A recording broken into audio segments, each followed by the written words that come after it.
Sobre a parábola que todos conhecem, né, que é da parábola do filho pródigo. Só que quando Jesus começa a falar ali da parábola do filho pródigo, primeiro o filho pródigo, ele quer, primeiramente a intenção dele é querer experimentar as coisas que o mundo oferece. Ele era um jovem que trabalhava para o pai dele, ajudava o pai dele, era rico, tinha uma herança boa. Ele provavelmente iria dar sequência no trabalho do pai, nas plantações, no tratamento de animais ali. Só que ele viu que no mundo parece que tinha alguma coisa que atraía. Parece que era melhor, talvez. Então, ele um dia, cansado de viver aquela vida, quis experimentar uma aventura, digamos assim, né? Ele chegou para o pai dele e disse que queria a parte da herança e queria viver a vida dele da forma que ele queria, do jeito que ele queria, não queria mais obedecer ao pai dele. Então, o pai dele, de um jeito bondoso, mesmo com o coração apertado, foi lá e repartiu a herança. Deu para ele o que ele pediu e foi. Chegando em algum lugar bem longe da casa dele, ele tinha bastante dinheiro e começou a atrair amigos, começou a frequentar bares e começou a gastar seu dinheiro. Para ele, aquilo era tudo, aquilo era a vida, aquilo era a felicidade que ele tanto procurou. E uma comparação com hoje, às vezes é exatamente assim que acontece. Principalmente com nós jovens, às vezes crescemos num lar cristão, mas chega um momento que a gente começa a ter influências mundanas e a gente começa a olhar assim e a gente começa a pensar que na verdade aquilo que parece ser felicidade, aquilo tem uma coisa que atrai a gente, que aquilo parece que tem aquela vontade de descobrir coisas novas. Só que depois de um tempo, o filho pródigo, depois de um tempo que ele gastou tudo, ele viu que aquela ilusão acabou, que na verdade ele estava sozinho. Só que daí ele queria a ajuda do pai dele, mas cadê? Ele tinha saído, ele estava sozinho, né? Só que tinha uma coisa que não deixava ele voltar naquele momento. É o que a gente chama de orgulho, insegurança talvez, porque o natural do ser humano é sempre achar que está certo, sempre dizer que a minha decisão foi a mais correta. E por outro lado também é o medo, a insegurança, que pensa que depois de tudo que eu fiz, será que vai me aceitar de volta? Por que aceitaria se eu, no caso, não respeitei as ordens dele, se eu não quis mais saber dele? O que vai querer de volta? Então, muitas vezes a gente pensa assim, isso nada mais é que o inimigo tentando atrapalhar a gente, né? Só que muitas vezes a gente dá mais atenção para o inimigo do que para aquela vozinha que volta, que vem assim aquela lembrança, que Jesus continua contando a parábola, que contava quando o filho pródigo estava lá, cuidando dos porcos, ele tinha que comer o resto da comida dos porcos, porque ninguém tratava dele, ninguém dava comida para ele. Então ele lembrava, ele estava lá pensando assim, começava, na casa do meu pai tinha comida, na casa do meu pai tinha conforto, que saudade da casa do meu pai, será que eu devo voltar? Será que ele ainda vai estar me esperando? E só que sempre vem aquela vozinha contrária, né? Não, pra que voltar?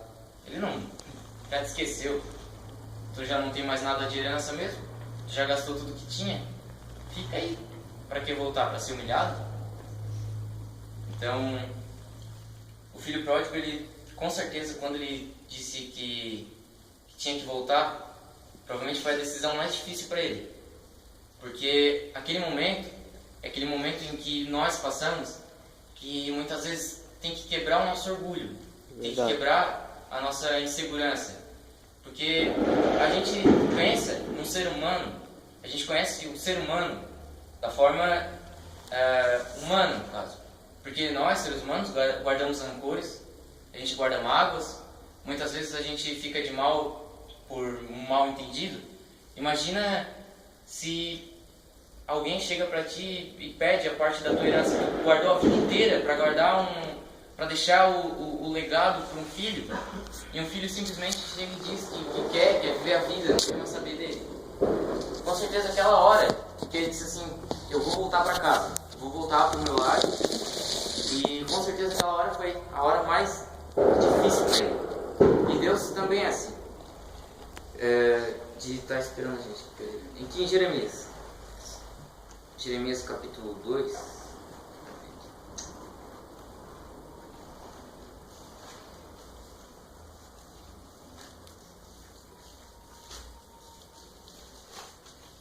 versículo 13, aqui nessa história, Deus vê que o povo dele está começando a adorar outros deuses, está deixando ele de lado. E o povo dele, o povo de Israel, sempre foi um povo que sempre foi tratado por deuses, tanto que a forma de reinado do povo não era da mesma forma que os demais, mas sim era guiado por profetas e tudo mais. Só que chegou um tempo que Israel não quis mais saber de Deus. Disse assim que não precisamos mais da proteção de Deus porque já somos autossuficientes. E é isso que pensamos às vezes, né? Quando chega jovens, queremos experimentar o mundo, somos autossuficientes. Sabemos de tudo assim, não precisamos de Deus. E então, só que Deus, Ele vai chegar um dia que Ele vai cobrar tudo aquilo que a gente fez. Amém. E aqui em Jeremias, Deus avisa o povo, aqui ó, porque o meu povo fez duas maldades, a mim me deixaram e o manancial de águas vivas, e cavaram cisternas rotas que não retêm as águas. Ou seja, abandonaram aquilo que Deus estava provendo para eles, que era na época do deserto, por exemplo, era o maná, que Deus sempre dava um maná para eles. Só que por algum motivo já não quiseram mais aquilo. Disseram assim que não precisamos daquilo não precisamos de Deus provendo isso, porque já somos bons demais, né? Em outras palavras. Só que mais para frente, depois que Deus anunciou isso, Deus fala aqui no capítulo 3, versículo 14. Ele, antes de pegar e condenar o povo, ele primeiro chama ele. Ele diz assim, convertei-vos, ó filhos rebeldes, diz o Senhor, porque eu vos desposarei e vos tomarei a um de uma cidade e a dois de uma geração, e vos levarei a Sião. Eu vos darei pastores segundo o meu coração, e vos apacento em ciência e com inteligência. Ou seja, aqui antes de ele pegar e destruir o povo dele, ele primeiro chama. E muitas vezes assim que acontece com a gente. Antes de Deus desistir da gente, Ele chama a gente. Só porque tem aquele detalhe que Deus nunca desiste da gente. Então Ele vai ficar insistindo na gente até a gente quebrar o orgulho e dizer que a gente precisa dele. Até como se o filho pródigo, quando ele reconheceu, é porque tinha alguma coisa na cabeça dele que ficava martelando o tempo todo. Volta para casa do teu pai está te esperando. Volta para casa do teu pai, lembra? Lá tem alimento, lá tem conforto. Volta para casa do teu pai. Então chega um momento que de tanto que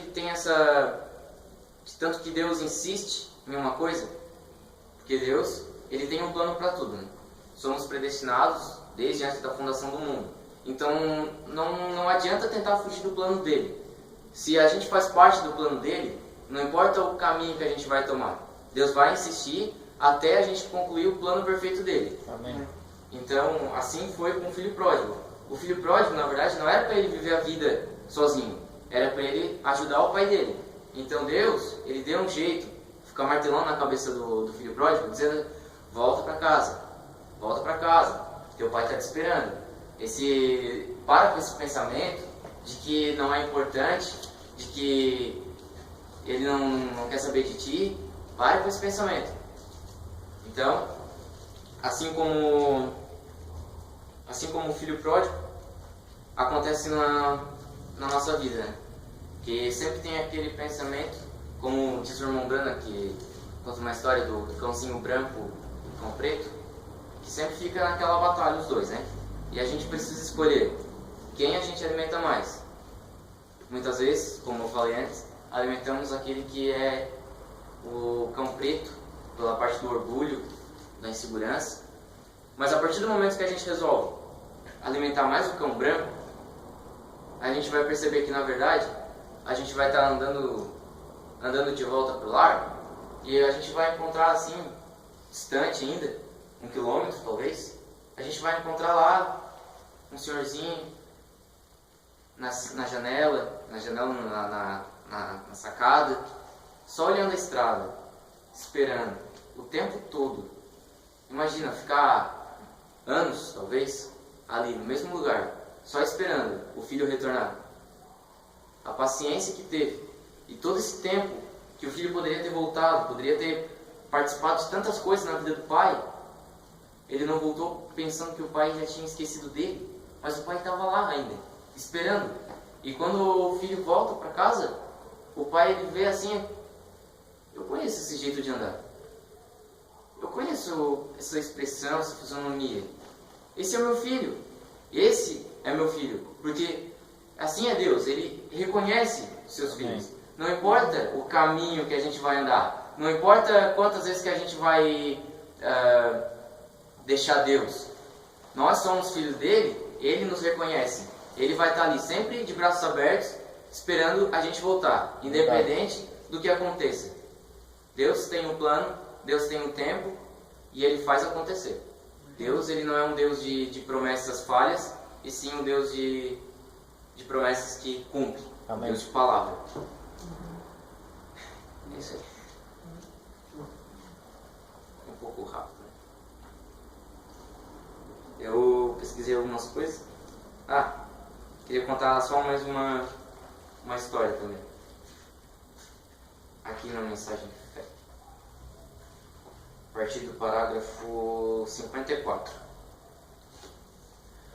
O irmão Brando ele começa a contar de uma história de um corretor, que o nome é corretor, se não me engano.